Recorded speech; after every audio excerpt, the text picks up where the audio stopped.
Qual é o sentido da palavra política? A política é uma arte, uma ciência, uma vocação, um sistema doutrinário? A política dá conta dos novos e enormes desafios impostos pela contemporaneidade? No programa de hoje, o sociólogo e doutor em ciência política Marco Aurélio Nogueira discute os sentidos da política, seus problemas e suas perspectivas. Se a política é a arte da convivência, a arte de tornar possível a coexistência de pessoas que pensam diferente, que são diferentes, então todos são políticos, né? Ou seja, todos deveriam se dedicar a essa arte, né? Atuar para se apropriar dos melhores recursos para agir politicamente nesse sentido, né? Ou seja, como um protagonista desse macro e permanente esforço de construir a convivência, de organizar a convivência razoável entre pessoas que pensam diferente. E a palavra política na escola grega era um desdobramento da palavra polis, né? Polis, que era, no vocabulário grego daquela época, a palavra com a qual se definia a comunidade política, ou a república, como eles falavam. Não necessariamente a cidade, no sentido de uma zona geográfica distinta do campo. Era isso também, mas sim, apenas e tão somente porque a comunidade política encontrava, em certas zonas urbanas, o seu ponto de inflexão principal. Essa mesma raiz de polis, ela está presente em várias outras coisas, né? Como, por exemplo, em polícia, né? Nós, ocidentais do século XX, é que associamos polícia à repressão, né? Mas a polícia é uma palavra que tem a ver com a ordem da comunidade, né? Então, a polícia e a política são coisas parecidas que têm a ver, são atividades que têm a ver com a construção da convivência, com a possibilidade de fazer com que pessoas que têm pensamentos distintos, gostos distintos, ideias e interesses distintos, consigam conviver sem se liquidar reciprocamente.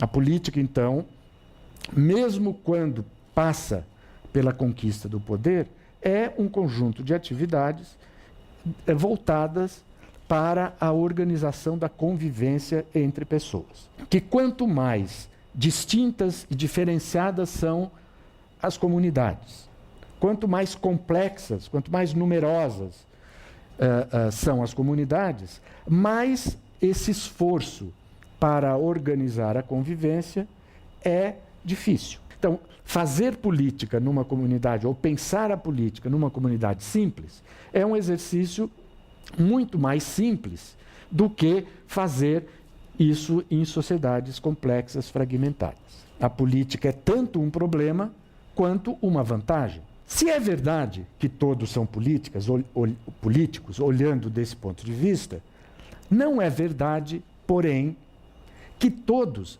são políticos o tempo todo. Porque os humanos são inevitavelmente levados a praticar atos que não são políticos. Ações criminosas, ações desviantes, ações ilegais, né? Ações predatórias. Né? Por exemplo, uma pessoa que se dedica de modo sistemático a jogar lixo na rua, não é uma pessoa que age politicamente. Aliás, nem polidamente, né? Que é outra palavra que vem da raiz polis, polidez. Né? A polidez é uma coisa que se aproxima da higiene, né? Da urbanidade, como falavam os romanos, urbe. A polis grega, urbe romana, a urbanidade, né? Tem a ver com higiene, com o visual das cidades, com a ordem, com a limpeza, né? Com a construção de ambientes nos quais seja prazeroso viver e não estressante, seja agradável viver, né? Então, essas ações predatórias, elas não são ações que possam ser qualificadas como políticas. E muitas vezes as pessoas são predadoras sem intenção, às vezes sem saber, quase como por uma espécie de espasmo, de cólica, né? Quando a gente joga um papel pela janela do carro, por exemplo. Como, por exemplo, entrar num ônibus lotado e fazer de conta que não está vendo aquela senhora cheia de pacotes de 80 anos e você vai correndo e senta no banco na frente dela. Em sociedades que são ou muito atormentadas por questões sociais, ou muito mal educadas politicamente, ou que estão passando por alguma crise social aguda, o déficit de condutas políticas tende a ser muito alto. Ou seja, as condutas políticas tendem a diminuir. Né? Então, são em sociedades ou em momentos das sociedades como esses, que aumentam, por exemplo, as ações violentas, os crimes, as grosserias, a voz fica mais alta, as pessoas não falam umas com as outras, mas gritam. Né? O estresse é muito grande. Esse estresse, no sentido, uma explosão verbal, né? Que tem a ver com uma grosseria. Você falar de maneira indevida com uma outra pessoa, num tom acima do que seria necessário para que ela te ouvisse. Gestos, algumas brigas completamente estúpidas. Brigas de trânsito, por exemplo. Como é que alguém pode bater o carro e sair querendo matar o outro? Né? Tem que ter alguma coisa nessa relação, nesse ambiente, que possibilita, que torna possível, que impele as pessoas a ver nos outros um inimigo, e não alguém com quem ela é obrigada a conviver, mesmo que não goste. Porque a vida em sociedade é eminentemente um sacrifício. Né? Não é gostoso viver com pessoas de quem a gente não gosta. Mas nós temos, por obrigação, que nos suportar, porque senão a existência fica inviável. A vida é sempre uma luta. E a política é, por extensão, um ambiente de luta. Mesmo quando nós pensamos na política como convivência, como um ato, uma predisposição que produz vantagem para a comunidade, ela é luta. Porque, por exemplo, a tolerância recíproca exige sacrifício. E, portanto, nós esbravejamos. Né? Nós esperneamos. Nós queremos participar da decisão para estabelecer até onde eu posso ir e até onde eu tenho que suportar os outros. Ninguém é obrigado a participar. Né? Ainda que eu possa estabelecer um dever cívico associado a isso. Aquele que não participa não é, diziam os gregos, um bom cidadão. Ele tem o direito de participar e se nega a fazer isso, ele é, como diziam os gregos, um idiota. No sentido grego, idiota era uma pessoa que levava a sua singularidade a um limite insuportável. Aquele cara que se isola, né? Que não quer saber, se recusa a participar, é contra participar. Não quero saber disso. Né? Então, a palavra que vem depois disso, já que ninguém é obrigado, é que se eu quero que todos participem, eu tenho que estabelecer a ideia de que todos participarão, cada um de acordo com as suas necessidades, capacidades e possibilidades. Quando nós saímos dessa visão soft da política e vamos para a visão hard, a da política como poder, evidentemente as coisas se complicam. Né? E aí nós temos que imaginar recursos adicionais para estabelecer limites e controles. Porque até certo ponto, se nós descolamos o poder da vida, né, da vida social, e pensamos no poder isoladamente, nós seremos obrigados a reconhecer que todo poder é ilimitado. A natureza do poder é a do acúmulo constante de mais poder. Não é possível um poder que se autocontrola. Né? Então, numa comunidade, a comunidade precisa encontrar formas de controlar os poderosos. no mínimo, para conseguir respirar, mesmo diante deles, mesmo com a presença deles. Supondo sempre que não é possível uma comunidade sem núcleos organizados de poder.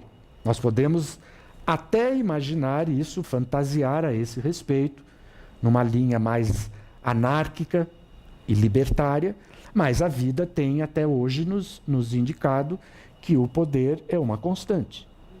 Né? Se é uma constante, nós temos que encontrar na comunidade formas de fazer com que ela atue, com que ela haja, com que ela se organize para, no mínimo, se contrapor ao poder de modo a controlá-lo, a limitá-lo, a humanizá-lo.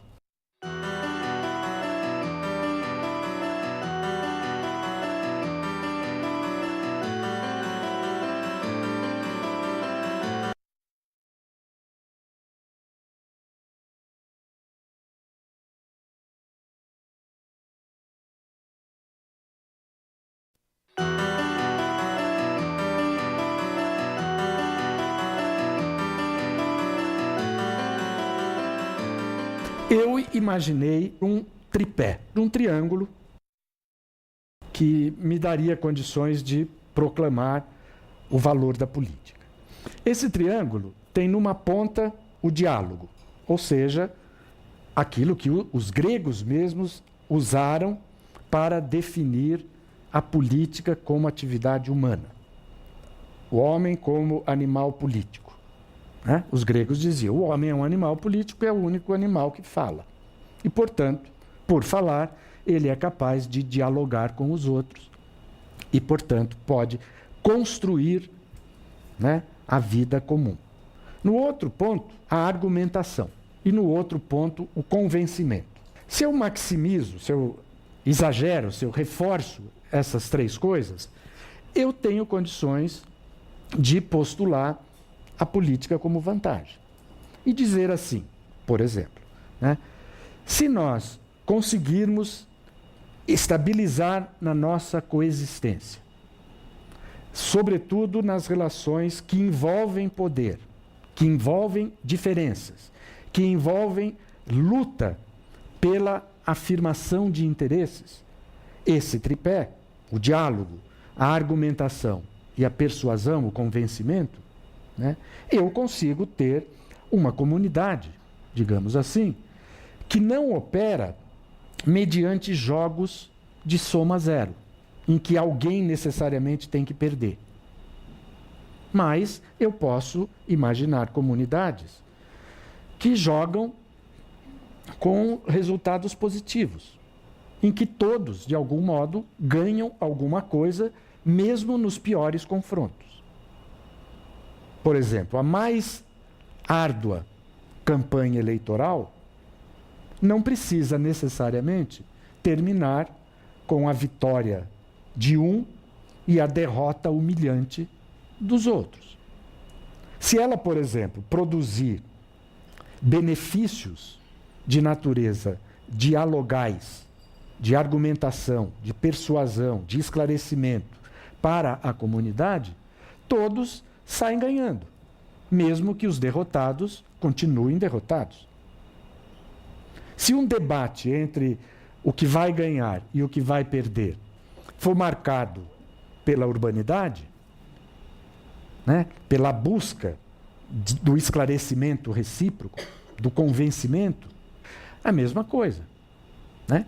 Bom, então, eu acho que esse triângulo, o diálogo, a persuasão, a argumentação, são os grandes recursos que nós temos para conseguir construir a coexistência entre nós, que felizmente somos bastante diferentes uns dos outros. Né? Seria bem chato se nós não fôssemos diferentes. Né? É o recurso que nós temos, são os recursos que nós temos, inclusive, para fazer com que essa nossa saudável diferença não se estenda na forma de uma desigualdade obscena. Né? Porque uma coisa é nós falarmos em diferença, outra coisa é nós falarmos em desigualdade. Diferença é diferença, desigualdade é outra coisa. Né? A desigualdade, por exemplo, não tem a ver necessariamente com a afirmação da particularidade ou da personalidade de cada um. Tem a ver com o modo como cada um se relaciona com a riqueza de uma comunidade. Seja essa riqueza a riqueza material, seja essa riqueza jurídica, por exemplo, os direitos. Numa comunidade em que todos têm direitos, né, a desigualdade jurídica é baixa. Né? Do mesmo modo, numa comunidade em que todos têm uma relação, uma proporção razoável, ainda que diferenciada da riqueza material, não é necessariamente uma comunidade desigual. Né?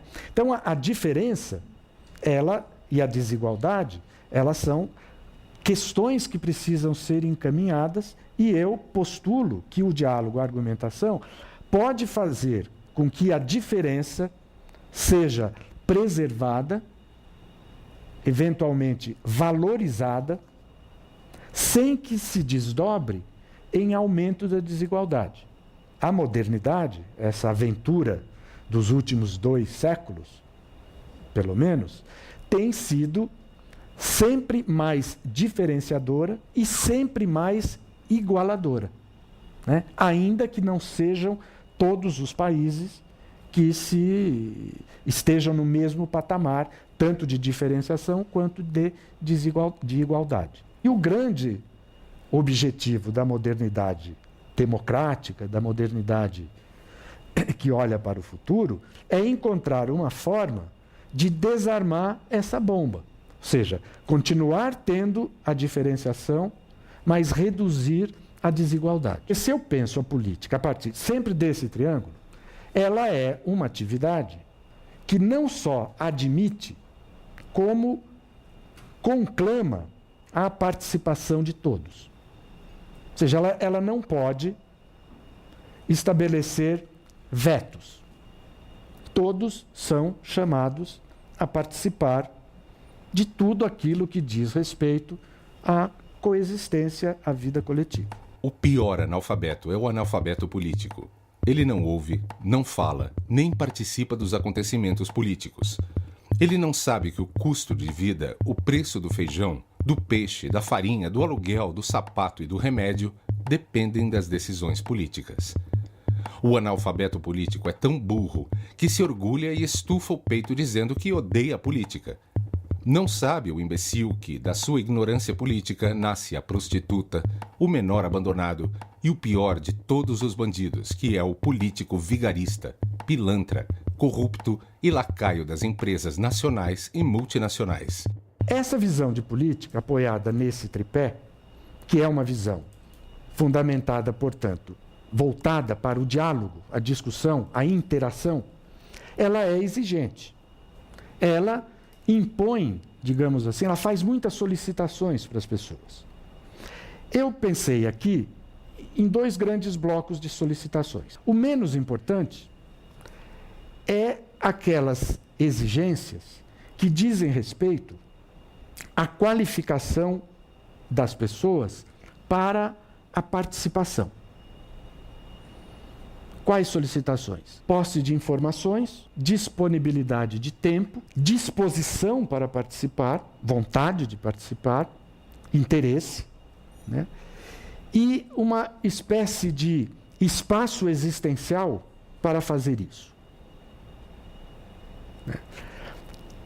Eu digo que não são tão importantes porque eu acho que o segundo bloco é muito importante. Mas se eu paro para pensar, essas coisas são muito importantes. Né? Numa sociedade, por exemplo, como a nossa, como é que nós podemos exigir que as pessoas participem se elas, por exemplo, gastam muito tempo para se deslocar de casa para o trabalho? E muitas não têm dinheiro para comprar jornais e se informar a respeito das coisas. A vida é dura. Né? Então, ela não é um bloco de exigências tão pouco relevante assim. Numa sociedade cortada por diferenças, a participação ficará sempre restrito a certos núcleos, nichos, camadas de lideranças ou de pessoas que estão querendo passar da condição de cidadão para a condição de políticos profissionais, vamos dizer assim. O segundo bloco, que é seguramente muito difícil, é o mais importante. E eu acho que é aí que a coisa engasga. É o bloco da solicitação para que grupos e indivíduos saiam de si, ultrapassem o seu horizonte particular e admitam os outros. É uma solicitação que pede, assim, a superação do particularismo, do interesse particular. Né? E aí nós temos um problema complicado, porque nós somos, na Terra, pessoas com interesses. É bobagem, ilusão achar que não é assim. Cada um de nós tem um lote de interesses, que são inclusive dinâmicos.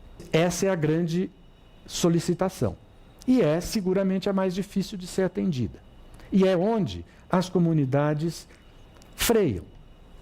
É onde a crise se manifesta de maneira mais aguda. Quando a nossa forma de vida está nos roubando, como pessoas, a capacidade de pensar o futuro coletivo, eu vejo como essa tensão entre o interesse particular de cada um de nós, dos nossos grupos, das nossas associações, das nossas subcomunidades, né? Essa tensão entre os interesses particulares e o interesse comum pende contra o interesse comum. Porque o interesse comum, ele depende dessa possibilidade de projetar um futuro coletivo. Se isso está momentaneamente, espero, neutralizado ou dificultado na vida atual, nós temos um problema com a fixação dos parâmetros para a afirmação do interesse comum. E nós ficamos vendo a política ser feita em função de interesses particulares. Sejam esses interesses os dos partidos, sejam os dos governantes, sejam os dos grupos que estão mais bem organizados na sociedade. Os que não estão organizados não conseguem vocalizar os seus interesses e, portanto, acabam sendo sistematicamente prejudicados. Para mim, essa ideia da política, diálogo, argumentação, persuasão, é um antídoto. Sabendo fazer uso dele, nós temos mais chances para, no mínimo, acuar o poder e os interesses particulares mais agressivos que acabam nos prejudicando de uma maneira ou de outra.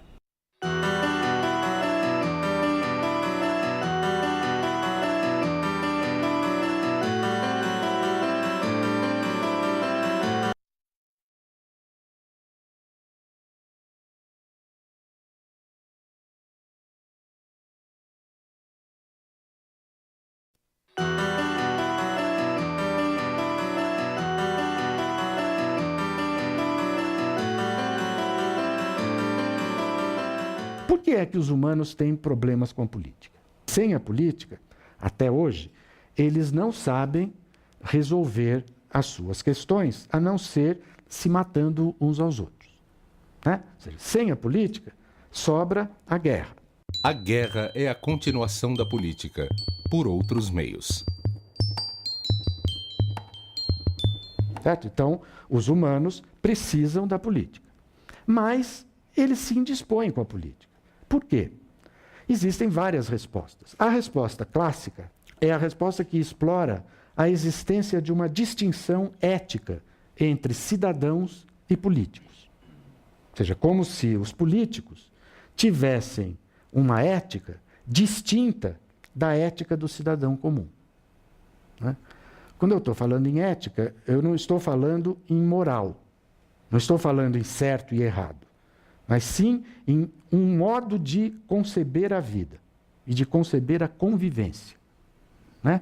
Regras, limites, fronteiras, procedimentos, né? Vocabulário, intenções, transparência, coisas assim. Então, a distinção ética, ela supõe, por exemplo, que os políticos estão autorizados pela natureza da política a fazer coisas que os cidadãos comuns não aceitam. Como, por exemplo, mentir. Certo? Nós podemos até mentir. Aliás, todos mentem. Sobretudo no amor. Certo? Mas não só. Nós mentimos para os filhos, por exemplo, de maneira contumaz. Mas os políticos, eles mentem por dever de ofício. O estatuto dos políticos prevê a mentira. Por exemplo, a dissimulação, a simulação. A mãe de sua senhoria não presta, aquele discurso. É uma simulação, um teatro, uma coisa ali. E o cidadão comum não admite isso. Ele pode até achar engraçado, mas ele não faz isso. Ele não gosta, acha isso errado. Em certa medida, eu acho que a base da tensão é essa. Um político pode enganar o seu adversário, né? O político e os jogadores de futebol, porque os jogadores de futebol também podem. Tanto que eu costumo muito dizer que futebol é uma operação política por excelência. Porque tem tática, estratégia, enganação, dissimulação, teatro, tem tudo. Esporte, a política é uma coisa agonística, como dizem os italianos. Competição pela vida, né? Paixão, interesse. As armas que se usam ali não são necessariamente as mesmas que nós usamos. E não são esses políticos, são todos os políticos. Em todos os sistemas políticos até hoje existiram serviços de informação que não podem ser ditas à população por um certo tipo de exigência do ato político. Né? E foram vários, tem vários episódios de políticos que falam o contrário do que está para acontecer. Vocês lembram quando tinha os pacotes econômicos? Os caras vinham na véspera do pacote dizer que não iria ter pacote. 1 hora depois tinha o pacote. Né? Por quê? Porque se eles avisassem que tirei o pacote, a política, nova política econômica, as pessoas iriam se movimentar, tentar se defender, tentar tirar vantagem. Os grandes investidores poderiam ganhar muito com isso.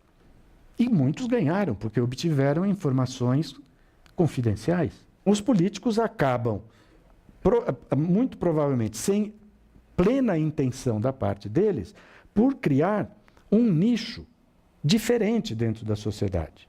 Um grupo especializado, é essa a palavra, em manipular o poder.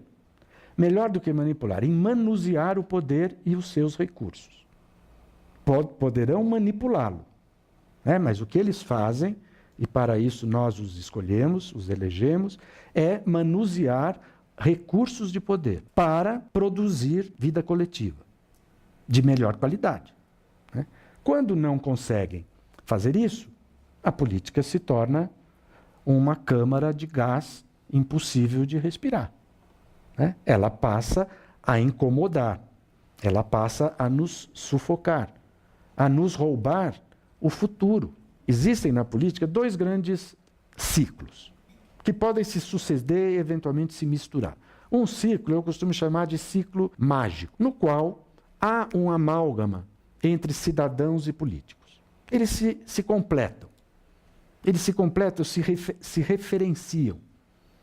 Eles é como se nesse amálgama eles aderissem a determinados pactos éticos e políticos comuns, magnéticos o suficiente para amarrar todo mundo, para prender todo mundo. Né? Nós tivemos, por exemplo, para ficar no Brasil, um momento mágico desse que foi o curto ciclo da redemocratização ativa entre 82 e 88, digamos assim. Foi um momento mágico, né, que estava-se ali celebrando o fim de uma ditadura, né, estava-se iniciando a reconstitucionalização do país. Foi o primeiro momento em que se tentou fazer um ataque mais organizado à inflação. Então, ali, o que não significou, quem viveu aqueles anos saberá disso, né, que todos aplaudiam os políticos. Não, mas havia, no mínimo, e é essa a ideia do ciclo mágico, um eixo mobilizando as pessoas. Existem outros ciclos que eu gosto de chamar de ciclos trágicos, em que há um divórcio entre cidadãos e políticos, como se eles andassem de costas um para os outros. Como se, porque nunca estão inteiramente de costas. Mas poderia ser a imagem que eu criei aqui, quer dizer, as coisas vão por um lado e a vida segue, as coisas da política vão por um lado e a vida segue por outro. As pessoas não estão propriamente preocupadas, a não ser de uma maneira folhetinesca. Por exemplo, você vai olhar as páginas de política da mesma maneira que você olha as páginas policiais. Saber quem foi preso, quem foi denunciado, quem roubou, quem matou. Não é um pouco isso que fica? No Mensalão não era isso? O chamado escândalo do Mensalão é o nome dado a uma das maiores crises políticas sofridas pelo governo do presidente Luiz Inácio Lula da Silva. Foi um esquema de corrupção de parlamentares com o uso do dinheiro público, escândalo denunciado em 2005. A gente ligava a televisão às 7 da manhã, eu pelo menos fiz isso nos dias quentes do período, e desligava na hora de dormir, para ver quem era desancado em público, como era o julgamento, e quem era o bandido, se era inocente, se era culpado. As pessoas choravam na televisão. Vocês lembram? O que era aquilo lá? Uma tragédia, o início de uma tragédia ou o ponto alto de uma tragédia, né? Em que a população e os próprios políticos preferiam dispensar as armas típicas da política e adotar as armas da justiça, as armas dos tribunais. Então vamos colocar a política, levar a política às barras dos tribunais. E, se for o caso, à prisão. Né? Então vamos prender os políticos. Pronto. É simples, eles não estão fazendo direito, vamos julgá-los. O Superior Tribunal julga e tal. E se não é o Superior Tribunal, são as comissões internas que fazem uma espécie de cacuete do tribunal. Então vai a comissão de inquérito. Mas isso não é política. A política é o debate. A política é o corpo a corpo com a população. Se o Senado, a Câmara, seja lá o órgão que for, se fecha nele mesmo e passa a avaliar os seus integrantes pela ótica da inocência ou da culpa, acaba a política. Nós vivemos num grande tribunal em que todos estão julgando todos simultaneamente, o tempo todo. Né? Então, essa é uma coisa que se discute muito isso hoje. A tribunalização da política ou a judicialização da política. Né? A política sendo engolida ou chamando os tribunais, o poder judiciário, por não ser capaz, a política, de resolver as suas questões em campo aberto, no debate público democrático. Nós vivemos hoje num momento trágico, num ciclo trágico, que é trágico e que seria trágico mesmo que ninguém estivesse fazendo nada errado. E tem muita gente fazendo coisas erradas. É trágico por uma série de características que estão plantadas na própria vida que a gente leva. É como se eu estivesse querendo dizer, mas é evidente que isso é uma tese para a gente discutir aqui, que o modo como nós vivemos não comporta, não tem como assimilar a política tal como está estabelecida. Nós estamos hoje num momento em que a política como problema se agudizou.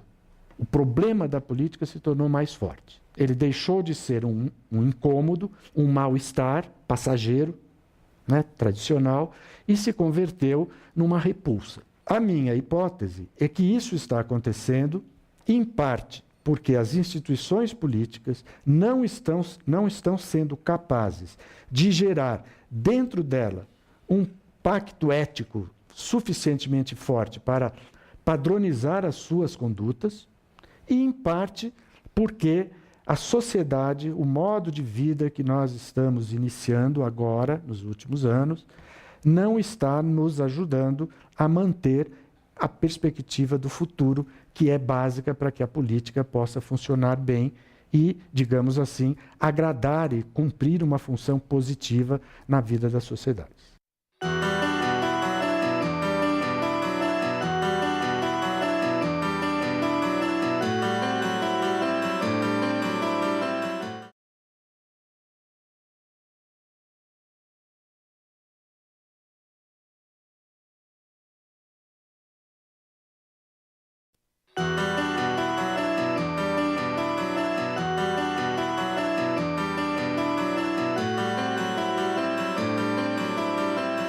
O futuro que importa para as sociedades é um futuro pensado em termos coletivos.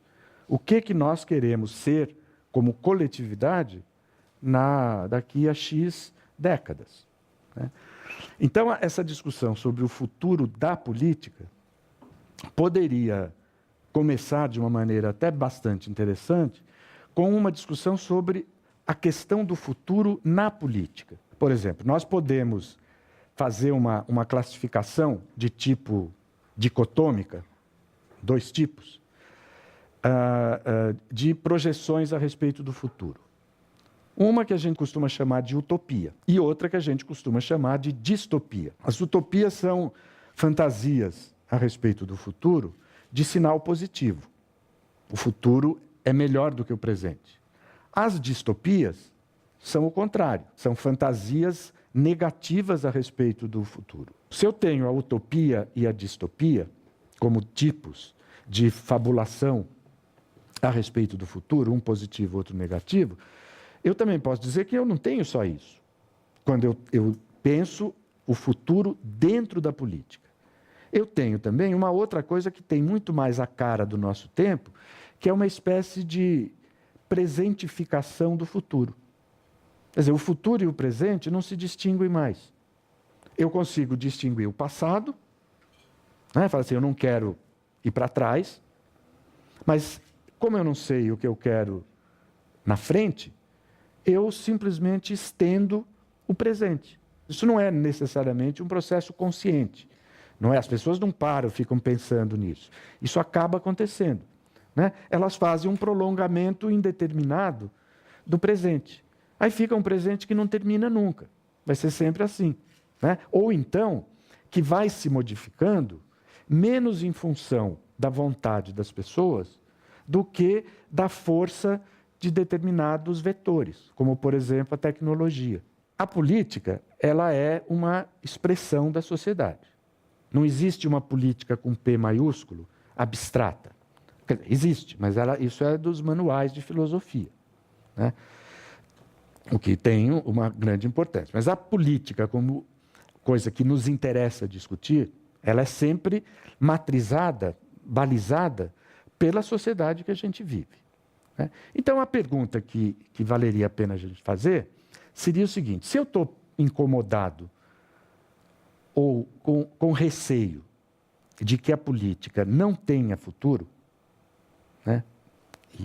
E que ela sempre vai ser essa coisa aborrecida que nós temos aí, mais destinada a fazer o mal do que a fazer o bem, então eu começo a ficar correndo risco de admitir que a sociedade também não tem futuro. Ou será que nós poderíamos imaginar uma sociedade sem política? Não, não dá para imaginar uma sociedade sem política. Nem sem política como cidadania, como discussão das pessoas, nem sem política como um sistema destinado a fazer leis e a administrar o poder. Não dá. Eu poderia fazer a pergunta assim: Porém, dá para imaginar uma sociedade que seja capaz de produzir uma política depurada, uma política de boa qualidade? Né? Aí, a minha resposta seria positiva. Dá. E dá não apenas de modo literário, ou seja, escrevendo a esse respeito. Dá para imaginar isso na prática. Né? Uma sociedade, digamos assim, que tenha uma estrutura social mais equilibrada, ela tem mais chances de produzir uma boa política do que uma sociedade fracionada por abismos sociais infames, que tem uma parte enorme da sua população vivendo na miséria. Quer dizer, uma sociedade dessa, eu estou falando do Brasil, não estou inventando nenhuma, o Brasil é assim. Uma sociedade dessa tem dificuldades de fazer uma política depurada. Por quê? Porque ela na verdade, parece ser uma composição de duas sociedades. A dos incluídos e a dos excluídos.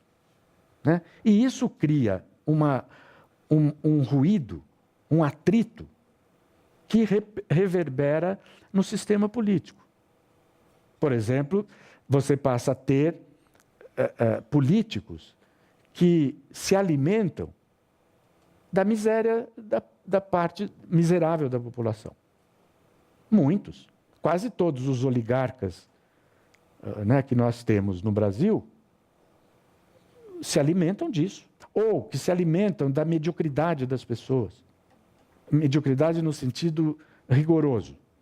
Estou falando de gente idiota. Mediocridade, aquela pessoa média, que não tem nada, que pode acreditar em qualquer coisa, que não tem uma opinião muito forte. Uma sociedade, vamos dizer assim, de base mais igualitária, não precisa ser uma sociedade socialista. Até porque a possibilidade de uma maior igualdade não é sinônimo de socialismo. Sinônimo de socialismo é o fim da desigualdade radical. Né? Você aumentar a igualdade, o capitalismo fez em vários países do mundo. Né? Tem países que são hipercapitalistas e pouco desiguais. Né? São vários, os desenvolvidos são assim. Isso é um critério de desenvolvimento, a pouca desigualdade social. Né? Então, se você tem países desse tipo, é provável que você tem condições lógicas de vinculá-los a uma ideia de política, a uma configuração política de melhor qualidade. Né? Porque ali você não vai ter essas massas marginais servindo de alimento para a maldade na política. Né? E maldade, estou falando entre muitas aspas, porque tem muita gente de bom coração que também manipula as massas pobres. Né? Isso não são só os oligarcas. Né? Tem muita gente que usa, que, por exemplo, quando a gente entra no campo das políticas públicas, a gente tem uma divisão famosíssima, que sempre aparece quando se discute isso, que é a discussão entre políticas assistenciais e políticas de cidadania. Né? Então, quem faz e defende as políticas assistenciais não está necessariamente trabalhando para impulsionar a passagem daquela massa assistida para um patamar de cidadania superior. Né? Até mesmo, muitas vezes, essas massas assistidas servem de base eleitoral para essas pessoas. Então, se um belo dia elas deixarem de ser assistidas e se tornarem autônomas, aquela base eleitoral desaparece. Eu aposto na possibilidade do futuro da política. Eu acho que a política pode, sim, incorporar uma taxa de virtude republicana suficiente para ela seguir em frente, voltar a dialogar com a sociedade, que é o grande problema da política hoje, né? E voltar a prestar serviços positivos para a sociedade. Eu acho que o futuro da política é esse. Agora, uma boa dose de criatividade seguramente vai ajudar. Nós vamos ter que inventar outras maneiras de fazer política. De repente, as maneiras que nós usamos não estão sendo adequadas. De repente, não é esse tipo de partido que nós precisamos ter para poder fazer política. Talvez os partidos devam ser mais virtuais do que reais, já que nós vivemos de uma maneira digital, cada vez mais digital. E fora aquela velha tese iluminista, né, que se eu preciso, para ter políticos virtuosos, de cidadãos virtuosos, eu só posso produzir cidadãos virtuosos pela educação. Não tem outro caminho. Acreditamos saber que existe uma saída, mas não sabemos onde está. Não havendo ninguém do lado de fora que nos possa indicá-la, devemos procurá-la por nós mesmos. O que o labirinto ensina não é onde está a saída, mas quais são os caminhos que não levam a lugar algum.